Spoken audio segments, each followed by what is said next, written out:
Virtual machine snapshot ये शब्द सुनने में तो काफ़ी सीधा लगता है, पर आईटी की दुनिया में ना ये अक्सर कन्फ्यूजन पैदा करता है। तो आज हम इसी की तह तक जाएंगे, समझेंगे कि ये स्नैपशॉट असल में हैं क्या, कैसे काम करते हैं और इन्हें कब इस्तेमाल करना चाहिए और हाँ, कब बिल्कुल नहीं। तो चलिए शुरू करते हैं सबसे सबसे बुनियादी सवाल से। आखिर ये वीएम स्नैपशॉट होता क्या है? बिल्कुल।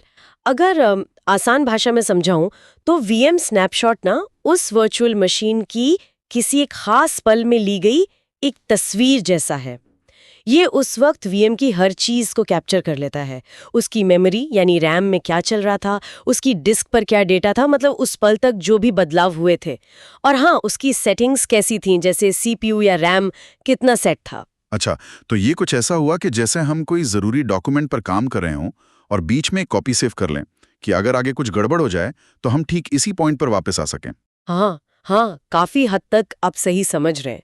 ये आपको ठीक उसी सेव किए हुए पॉइंट पर वापस ले जाता है और उसके बाद के सारे बदलाव वो मिट जाते हैं। लेकिन ये जो कॉपी है ना, ये थोड़ी अलग तरह की होती है और यहीं से मतलब असल कंफ्यूजन शुरू होता है। हाँ, मैंने सुना है सबसे बड़ा कन्फ्यूजन तो यही होता है कि लोग इसे बैकअप समझ बैठते हैं। क्या स्नैपशॉट और बैकअप एक ही चीज़ हैं? नहीं, बिल्कुल नहीं। और ये समझना बहुत बहुत जरूरी है। स्नैपशॉट किसी भी हालत में एक सच्चा फुल बैकअप नहीं है। इनमें कुछ बुनियादी फर्क हैं। देखिए, पहली बात तो ये कि स्नैपशॉट अक्सर उसी स्टोरेज सिस्टम पर स्टोर होता है जहां आपकी ओरिजिनल वीएम फाइल्स हैं।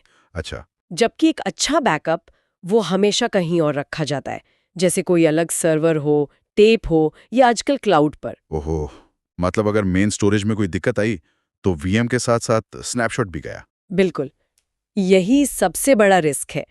स्नैपशॉट पूरी तरह से ओरिजिनल वीएम पर निर्भर है। अगर ओरिजिनल वीएम फाइल्स डिलीट हो गईं या मान लीजिए खराब हो गईं, तो स्नैपशॉट भी बेकार हो जाता है। जबकि बैकअप वो एक स्वतंत्र कॉपी होती है, उससे आप वीएम को कहीं भी कभी भी रिकवर कर सकते हैं। तो स्नैपशॉट है क्विक रोल बैक के लिए, मतलब पल भर में वापस जाने के लिए। बैकअप है लंबी सुरक्षा और डिजास्टर रिकवरी के लिए। ये तो बहुत ही महत्वपूर्ण अंतर है, खासकर डिजास्टर रिकवरी के हिसाब से। तो अगर ये बैकअप नहीं है तो फिर इनका सही इस्तेमाल कहाँ होता है? आपने टेस्टिंग का जिक्र किया था, लेकिन ये स्टोर कहाँ होते हैं, मतलब तकनीकी तौर पर क्या होता है? हाँ, तो ये उसी डेटा स्टोर या स्टोरेज लोकेशन पर सेव होते हैं जहां वीएम की मेन फाइल्स रखी होती हैं। तकनीकी रूप से होता ये है कि जब आप स्नैपशॉट लेते हैं तो वीएम की जो ओरिजिनल डिस्क फाइल है वीएमडी उसे रीड ओनली मोड में डाल दिया जाता है। मतलब उसे एक तरह से फ्रीज कर देते हैं। फ्रीज? अच्छा। हाँ, फिर एक नई डेल्टा डिस्क फाइल बनती है। आमतौर पर इसका नाम delta.vmd के जैसा होता है। अब स्नैपशॉट लेने के बाद के जितने भी नए बदलाव हैं, वो सब इसी डेल्टा फाइल में लिखे जाते हैं। और साथ ही एक छोटी page.vmsn फाइल भी बनती है। इसमें उस पल की वीएम की मेमोरी स्टेट और सेटिंग सेव होती हैं। अरे वाह! तो मतलब ओरिजिनल डिस्क को छेड़ा नहीं जाता, सब कुछ एक अलग नई फाइल में जाता रहता है।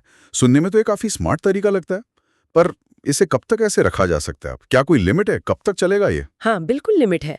और यहीं पर सबसे ज्यादा सावधानी बरतनी होती है। स्नैपशॉट्स को कभी भी लंबे समय तक नहीं रखना चाहिए। जो बेस्ट प्रैक्टिस मानी जाती है इंडस्ट्री में, वो कहती है कि इन्हें ज्यादा से ज्यादा 72 घंटे यानी कि बस 3 दिन इसके अंदर अंदर हटा देना चाहिए। सिर्फ 72 घंटे? 3 दिन? ये तो बहुत ही कम समय लगता है।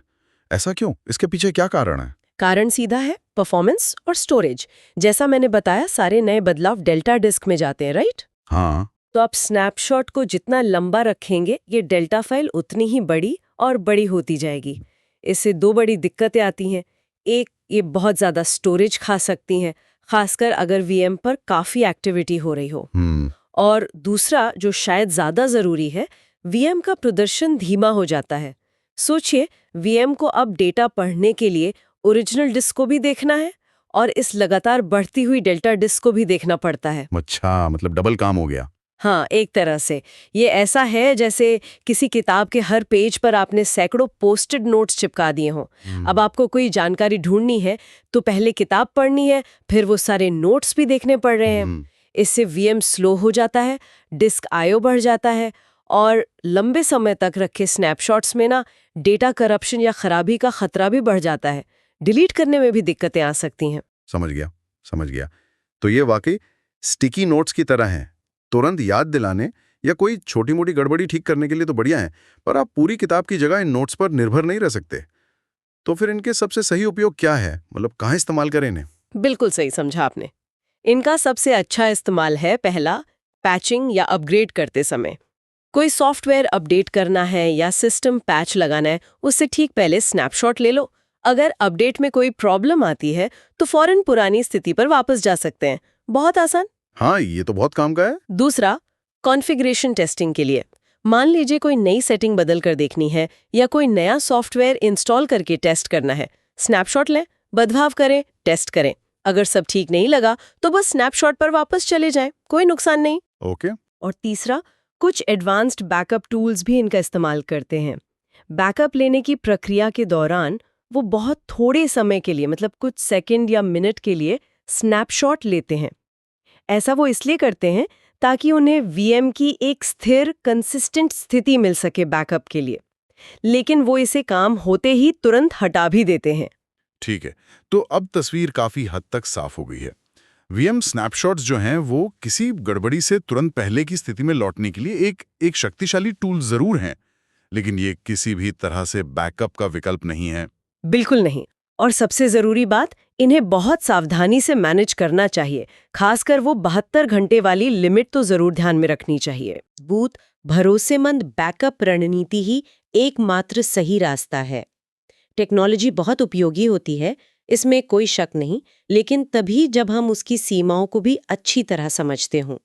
असल चुनौती, या यूं कहें कि सोचने वाली बात यह है कि कोई अपने माहौल में, अपने इंफ्रास्ट्रक्चर में इन दोनों तकनीकों का, स्नैपशॉट और बैकअप का सही संतुलन कैसे बनाता है। बिल्कुल, ये सोचना वाकई दिलचस्प है कि अलग-अलग जरूरत के हिसाब से ये संतुलन कैसे साधा जाता होगा। खैर, आज की इस